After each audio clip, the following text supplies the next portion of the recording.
Jabardasth కమెడియన్లు, serial actors Pawan కళ్యాణ్పై అభిమానంతో ప్రచారం చేశారు.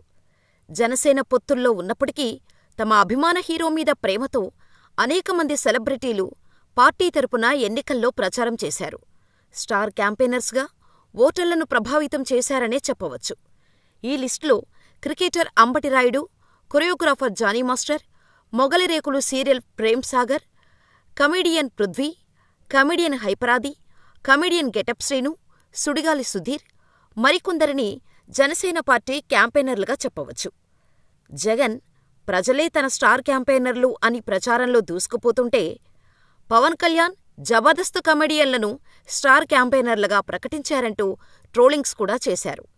పవన్ కళ్యాణ్కి 2 తెలుగు రాష్ట్రాల్లో కొన్ని వేల మంది డైహార్డ్ ఫ్యాన్స్ ఉంటారు. అలాంటి వారిలో శకలక శంకర్ కూడా ఒకరు. నటన మీద ఆసక్తితో హైదరాబాద్ వచ్చిన ఆయన జబర్దస్త్ ద్వారా వచ్చిన అవకాశాన్ని అందిపుచ్చుకొని ఏకంగా సినిమా హీరో స్థాయికి ఎదిగారు. ఈ మధ్యనే గీతాంజలి మళ్లీ వచ్చింది అనే సినిమాతో మరోసారి మెరిశారు. పవన్ కళ్యాణ్ జనసేన స్థాపించినప్పటినుంచి కమెడియన్ శకలక శంకర్ ఆ పార్టీకి పనిచేస్తూ వచ్చారు.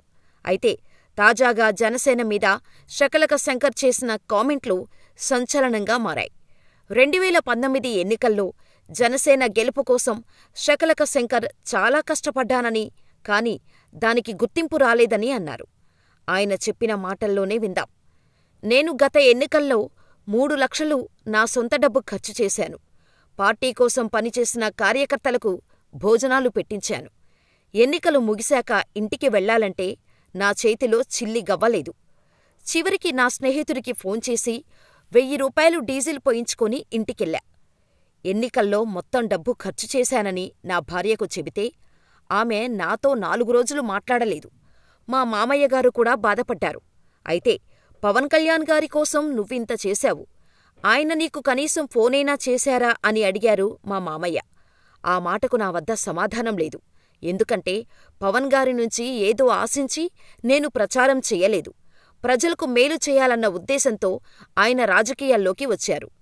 అటువంటి నాయకుడికి నా వంతు సాయం చేయాలని చేశాను. 2024 ఎన్నికల్లో కూడా ప్రచారం చేద్దామని నిర్ణయించుకున్నాను. అయితే నా దగ్గర డబ్బులు లేవు. అదే విషయాన్ని నేరుగా చెప్పేశా. డబ్బులు ఖర్చు పెట్టుకోండి, నేను వచ్చి ప్రచారం చేస్తాను అని చెప్పా. వాళ్ళు నాకు భోజనం, బస చూపించారు. ప్రచారం చేశాను. దానికి నేనేమీ అడగలేదు. వాళ్ళు ఏమీ ఇవ్వలేదు అని వివరించారు. కాగా పవన్ కళ్యాణ్ గురించి, జనసేన గురించి శకలక శంకర్ చేసిన కామెంట్లపై నెటిజన్స్ నుంచి భిన్నాభిప్రాయాలు వ్యక్తమవుతున్నాయి. జనసేన కోసం ఖర్చు పెట్టుకున్న శకలక శంకర్ను పవన్ ఆదుకుంటే బాగుండేదని కొందరు అభిప్రాయపడగా, మరికొందరు మాత్రం ఎన్నికల ఖర్చు కోసం పవన్ కళ్యాణ్ గారే తన ఇల్లును అమ్ముకున్నారు. పిల్లలకు దాచిపెట్టుకున్న నగదును మొత్తం ఖర్చు చేశారు.